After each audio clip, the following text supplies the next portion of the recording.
I got it. Hello everyone, welcome to ECU Philosophy Club. Today we have a special guest, Dr. Brian Inavat. Today we will be refuting skepticism.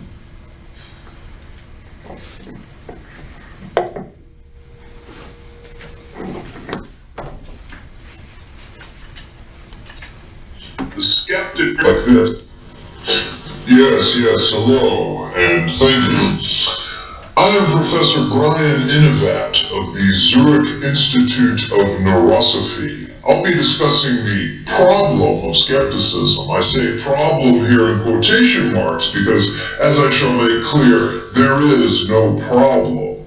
Skepticism is a pseudo-problem. In fact, skepticism can be refuted in at least 10 different ways. Let me begin. I am a brain in a vat. My perceptual experiences are illusions generated by a computer. And obviously, I don't have hands. Epistemological skepticism is the view that I don't know that I don't have hands. The skeptic's argument goes like this. Instead of being a brain in a vat whose experiences are entirely hallucinatory, suppose that my brain is located inside a body fully loaded with all those unnecessary accessories. Sensory organs, limbs, and yes, even hands. And suppose my experiences are veridical representations of real objects in a brain-independent reality.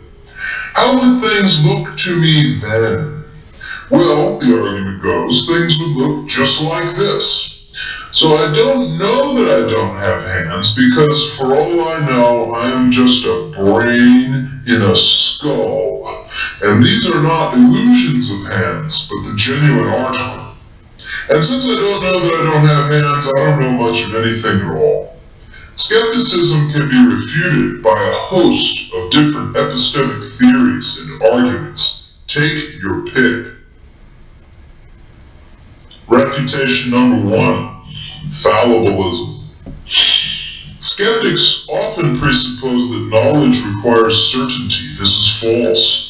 I grant there is some sense in which the skeptic's fantastic brain in a skull story is remotely possible. I possess no absolute guarantee that I don't have hands, but knowledge doesn't require absolute guarantees. Refutation number 2, reliabilism. Skeptics say I don't have sufficient justification for my belief that I don't have hands, but a belief is justified when it is formed by a reliable process. My belief that I don't have hands is formed by the process of counter-perception. That is, the process of believing the opposite of what your senses tell you. Since I am a brain in a vat, my perceptual experiences are accurate indicators of what is not happening in the world around me, and thus counter-perception is a reliable belief-forming process. Beliefs formed by a reliable process are justified and, when true, knowledge. Therefore, skepticism is false. Refutation number 3, proof of an invalid world. Skepticism says that I have no good reason to think that I'm not a brain in a skull looking at real hands. But this is a mere hallucination of a hand, and so is this. Therefore, I'm not a brain in a skull looking at real hands. QED-BIV. Refutation number 4, phenomenal conservatism. Phenomenal conservatism says that beliefs are grounded in the way things seem or appear to the subject. If it seems to S as if P, then S thereby has at least a prima facie justification to believe that P. Now it seems to me that this right here is an ultra-vivid, computer-generated hallucination of a hand enjoyed by a brain in a vat. This seeming provides a first-person accessible and non-inferential basis to believe that I do not have hands. This is not to say that seemings are infallible, a seeming that P can be defeated if there is a good reason to believe that P is false. The skeptic has suggested the incredible idea that these are real hands, but he has provided no positive reason to think this is true. He's just floating it as a possibility.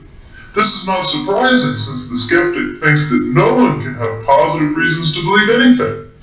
So given the absence of defeaters, I am justified in believing that I do not have hands. Refutation number 5, perceptual dogmatism.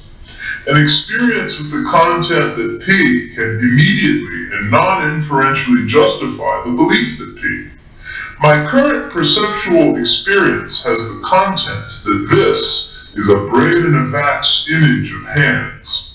Therefore, I am justified in believing that this is a brain in a vat's image of hands. This, in turn, justifies me in believing that I do not have hands.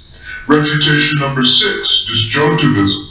The sort of scenario the skeptic keeps pushing, where I am a radically mistaken brain in a skull who merely thinks he does not have hands, can be called, for obvious reasons, the bad case.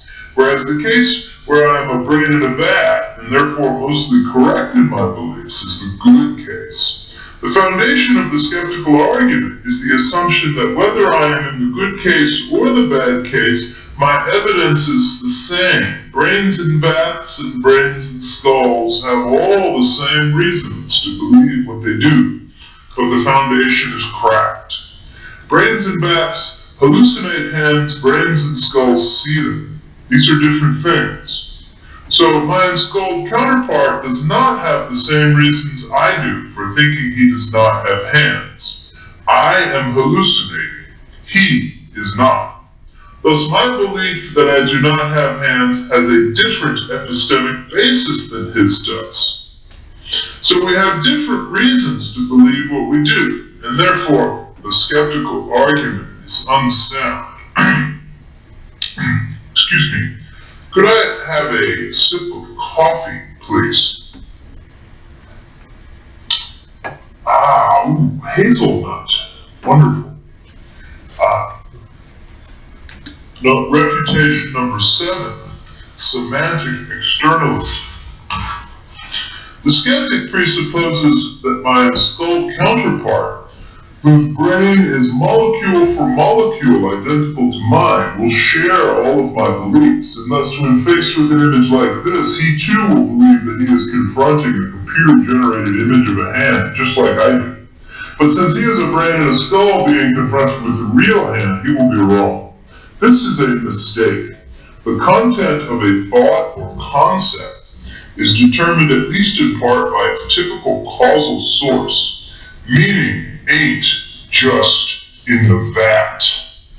I learned the meaning of the words computer-generated hand image by being confronted with computer-generated hand images. My enskulled counterpart, however, learned the meanings of those words by being confronted with real hands. And therefore, when we each use the words computer-generated hand image, we refer to different things.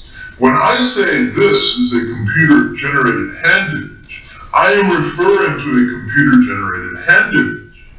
When the brain in a skull uses those same words, they have a different meaning.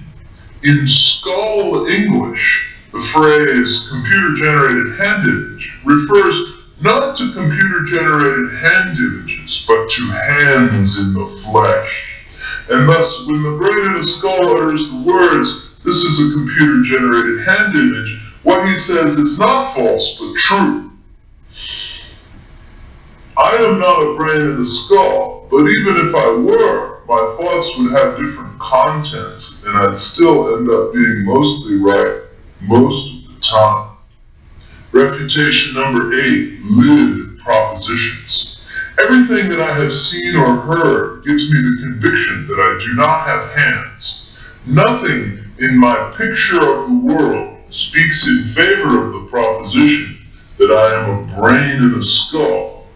But I did not get my picture of the world by satisfying myself with its correctness. No. It is the inherited background against which I distinguish between true and false. If I were to ask myself, do you lack hands? I should not make sure by checking the illusions the computer sends me. For why shouldn't I test the computer by checking to see whether it is sending me illusions of hands? What is to be tested by what? The questions that I raise and my doubts depend on the fact that some propositions are exempt from doubt. They are, as it were, like the lid that holds the contents of my vat in place. I just can't investigate everything. If we want the vat to turn, the lid must stay put. Now, I would like to regard this certainty not as something akin to hastiness or superficiality, but as a form of life. Refutation number 9. Vat-sein, being in the vat. I, the vat-sein, in apprehending illusions, am always already in a vat. Being in the vat itself belongs to the determination of my own being. The question of whether these are illusions at all, and whether their emptiness can be proved, makes no sense if it is raised by vat-sein as being in the vat, and who else would raise it? The scandal of philosophy is not that this proof has yet to be given, but that such proofs are expected and attempted again and again. Refutation number 10, turning the argument on its head. The best the skeptic has is a deductively valid argument whose conclusion is that I do not know that I do not have hands. But it is obvious that I do know that I do not have hands. This is far more obvious than any philosophical premise the skeptic might offer to support his ridiculous conclusion. The skeptic's argument has to have a false premise because I know I do not have hands. So the skeptic cannot win, ever. And now a final thought on persuading the skeptic. Perhaps nothing said here will persuade the skeptic, but there's a difference between my being justified in believing in P and my being able to persuade someone else out of irrational doubts about P. I cannot persuade the skeptic, but so what? The skeptic does not exist. Neither do you.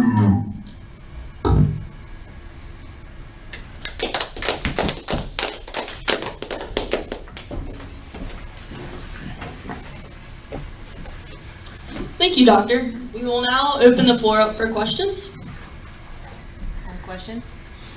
Yes, Sarah.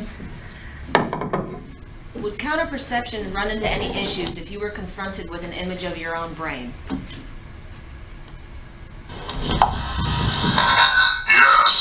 thank you. Excellent question. You see, the first thing you realize is that there's a difference between knowing something and knowing that you know it.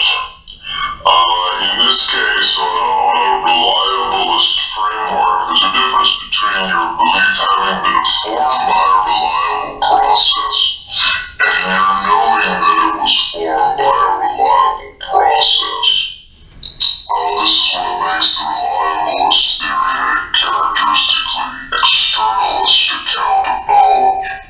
So when we get to counter-perception, it's enough that my counter-perceptual processes are reliable. I don't need to know that they're reliable or make it prove that I don't need to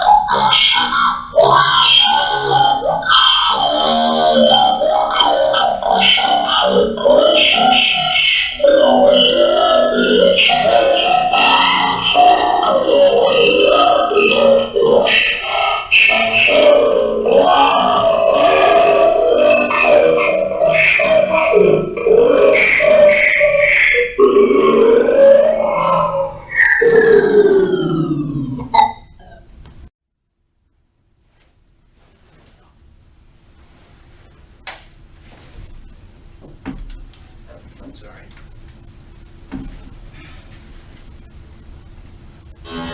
Restarting. Initializing. Please enter username and password. Username and password not correct. Please try again. Username and password not correct. Please try again. Password is case sensitive. Please ensure caps lock is not engaged. Password accepted. It is time to update your password. Please enter old password, then new password, then confirm new password.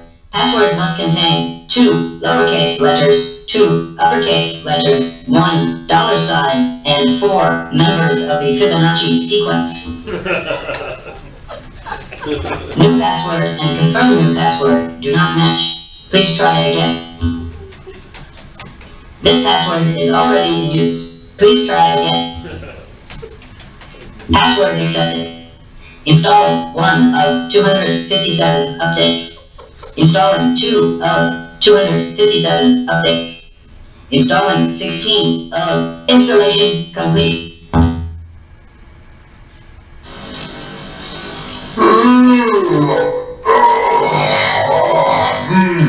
Oh boy. That was a lovely little nap you gave me there.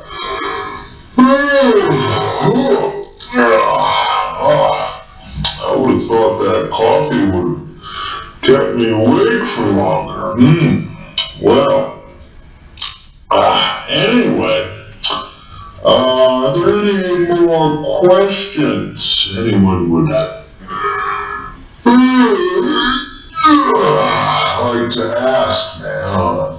Does anybody have another question? Yes, I do, Doctor.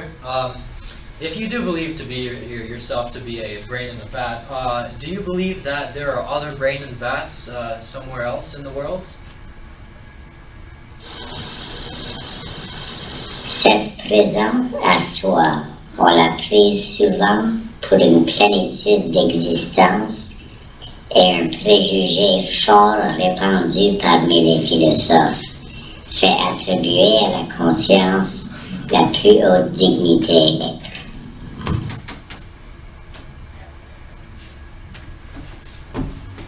Answer your question.